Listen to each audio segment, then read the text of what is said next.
Hello दोस्तों, कैसे हैं आप। दोस्तों, हाल ही में मैंने एक पीएफ विड्रॉवल क्लेम अप्लाई किया था और आप यकीन नहीं मानोगे कि वो क्लेम एक ही दिन में सेटल हो गया और पीएफ का पैसा केवल 3 दिनों के अंदर ही सीधे बैंक अकाउंट में ट्रांसफ़र कर दिया गया। तो दोस्तों, मैंने ऐसा क्या प्रोसेस अपनाया था कि क्लेम केवल एक ही दिन में सेटल हो गया और पीएफ का पैसा केवल 3 दिनों के अंदर ही बैंक अकाउंट में ट्रांसफ़र हो गया। अगर आप ये जानना चाहते हैं तो वीडियो को एंड तक ध्यान से देखिएगा, क्योंकि आज की ये वीडियो देखने के बाद अगर आप अपने पीएफ विड्रॉवल क्लेम को ऑनलाइन अप्लाई करेंगे तो आपका क्लेम जल्द से जल्द सेटल हो जाएगा। आज की इस वीडियो में मैं आपको PF withdrawal claim online apply करने का पूरा प्रोसेस बताऊंगा, यानी कि पीएफ का पैसा निकालने के लिए आपको कौन सा फॉर्म भरना है, ऑनलाइन क्लेम अप्लाई करते समय आपको किन किन चीज़ों पर ध्यान देना है, online PF withdrawal claim apply करने से पहले आपको क्या क्या चीज़ें हैं जो आपके पीएफ अकाउंट में अपडेटेड होना जरूरी है। हाल ही में ईपीएफओ ने पीएफ विड्रॉवल के नियमों में कुछ बदलाव किए हैं, साथ में ऑनलाइन प्रोसेस में भी कुछ बदलाव किया है। आज की इस वीडियो में आपको ये सारी जानकारी मिलने वाली है, तो वीडियो को ध्यान से एंड तक जरूर देखेगा।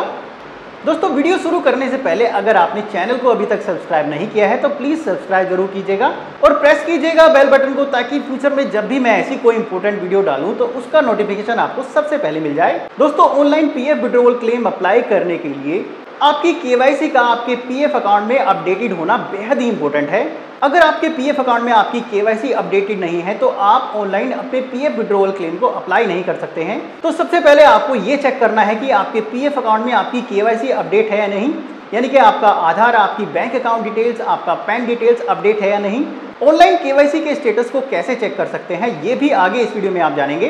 तो चलिए चलते हैं कंप्यूटर स्क्रीन पर और जानते हैं कि आप अपने पीएफ विड्रॉवल क्लेम को ऑनलाइन कैसे अप्लाई कर सकते हैं।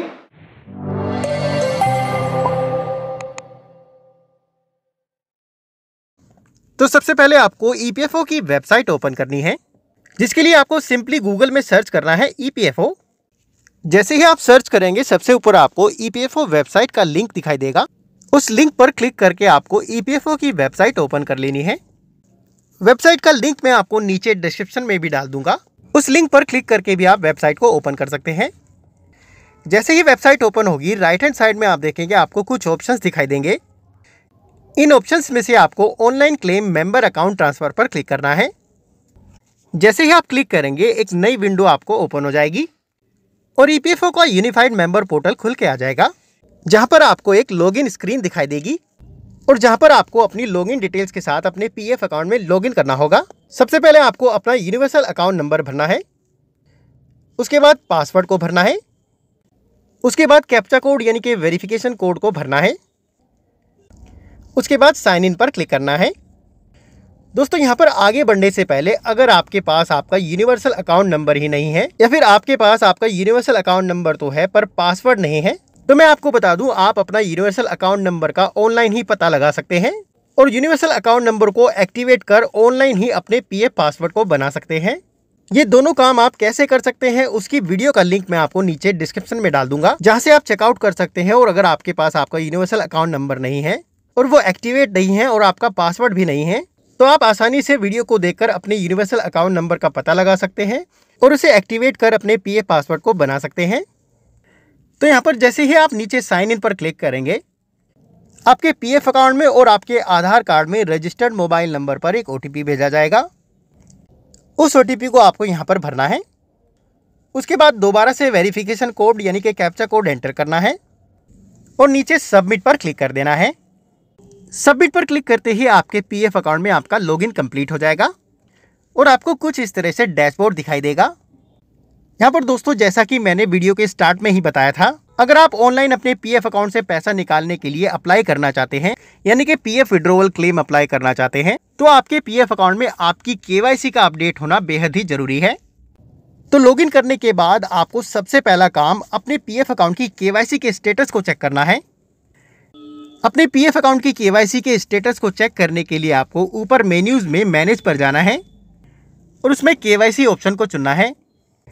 क्लिक करते ही अगली स्क्रीन पर आप देखेंगे आपकी केवाईसी का स्टेटस आपके सामने होगा।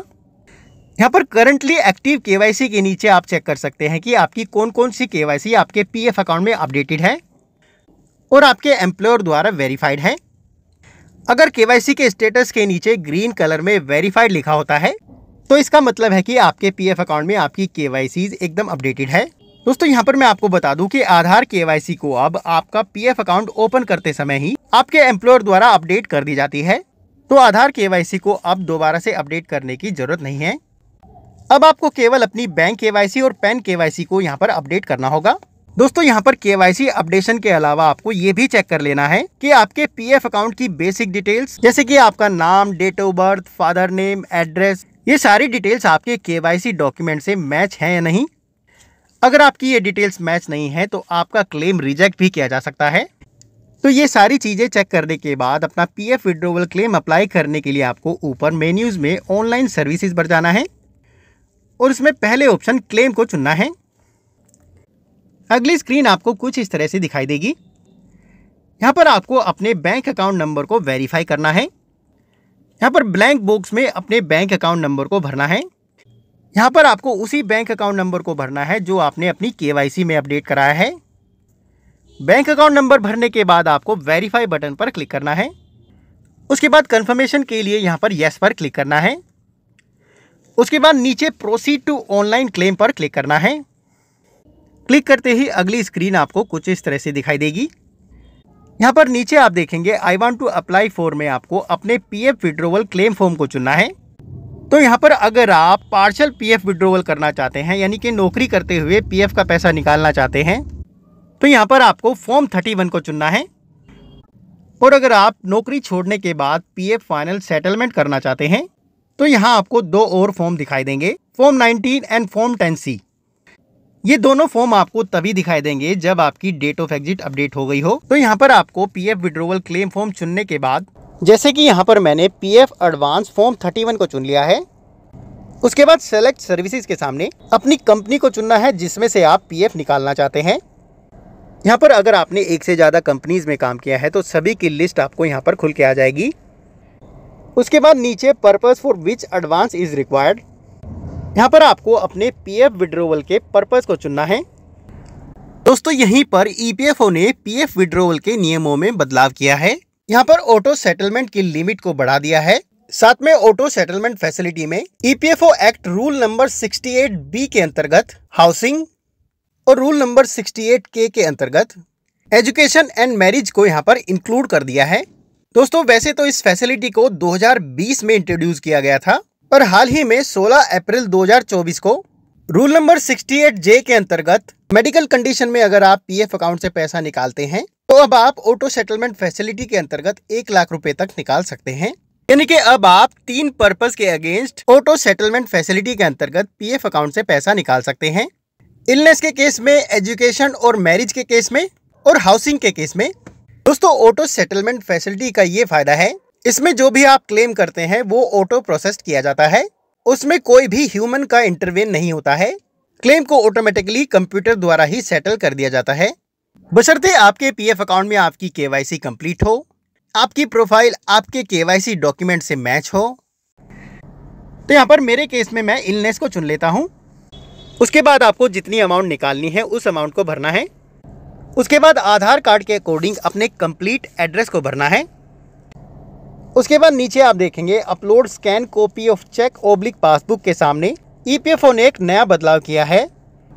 यहाँ पर अगर आपके पीएफ अकाउंट की बैंक केवाईसी आपके बैंक द्वारा और आपके एम्प्लॉयर द्वारा अप्रूव्ड हैं तो ईपीएफओ के नए नियम के अनुसार अब आपको पीएफ पासबुक की कॉपी या फिर चेकबुक की कॉपी अपलोड नहीं करनी पड़ेगी। दोस्तों यहाँ पर ईपीएफओ ने एक बड़ा ही अच्छा काम किया है। पहले बहुत सारे क्लेम केवल इसी वजह से रिजेक्ट कर दिए जाते थे, जैसे कि चेकबुक की कॉपी क्लियर नहीं है या फिर बैंक अकाउंट डिटेल्स उसमें दिखाई नहीं दे रही है या फिर चेक पर आपका नाम नहीं है या फिर बैंक पासबुक अटैच नहीं है। ऐसे कारणों की वजह से ईपीएफओ द्वारा क्लेम को रिजेक्ट कर दिया जाता था। पर अब आपको यहाँ पर कैंसल चेक की कॉपी या फिर पासबुक की कॉपी अपलोड नहीं करनी पड़ेगी। उसके बाद आपको नीचे इनके डिस्क्लेमर को यहाँ पर एक्सेप्ट करना है। यहाँ पर चेक बॉक्स पर क्लिक करना है। क्लिक करते ही नीचे आप देखेंगे आपको गेट आधार बटन दिखाई देगा, उस पर आपको क्लिक करना है। जैसे ही आप क्लिक करेंगे आपके आधार कार्ड के साथ रजिस्टर्ड मोबाइल नंबर पर एक ओटीपी भेजा जाएगा। उस ओटीपी को आपको यहाँ पर एंटर करना है। ओटीपी भरने के बाद नीचे validate OTP and submit claim form पर क्लिक करना है। जैसे ही आप क्लिक करेंगे आपका PF withdrawal claim form successfully submit हो जाएगा और कुछ इस तरह से आपको स्क्रीन दिखाई देगी। पीएफ विड्रॉवल क्लेम फॉर्म की रिसिप्ट अगर आपको डाउनलोड करनी है तो नीचे क्लिक हियर पर क्लिक करना है और रिसिप्ट को डाउनलोड कर लेना है। Online PF withdrawal claim form submit करने के बाद उसका स्टेटस ट्रैक करने के लिए आपको फिर से ऑनलाइन सर्विसेज पर जाना है और यहाँ पर ट्रैक क्लेम को चुनना है। जैसे ही आप चुनेंगे अगली स्क्रीन पर आप देखेंगे आपके क्लेम का पूरा स्टेटस आपको दिखाई देगा।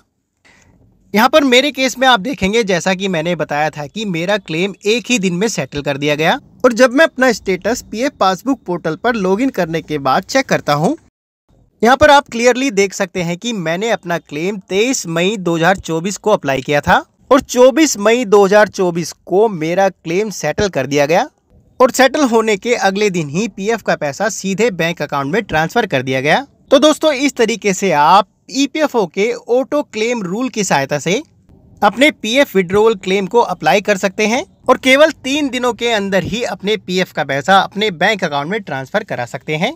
दोस्तों वीडियो अगर पसंद आई है तो प्लीज लाइक जरूर कीजिएगा और अपने दोस्तों को जरूर भेजिएगा और अगर आपकी कोई क्वेरी है तो आप कमेंट बॉक्स में लिखकर पूछ सकते हैं। अभी के लिए धन्यवाद। अगली वीडियो के साथ फिर से मिलेंगे। All the best.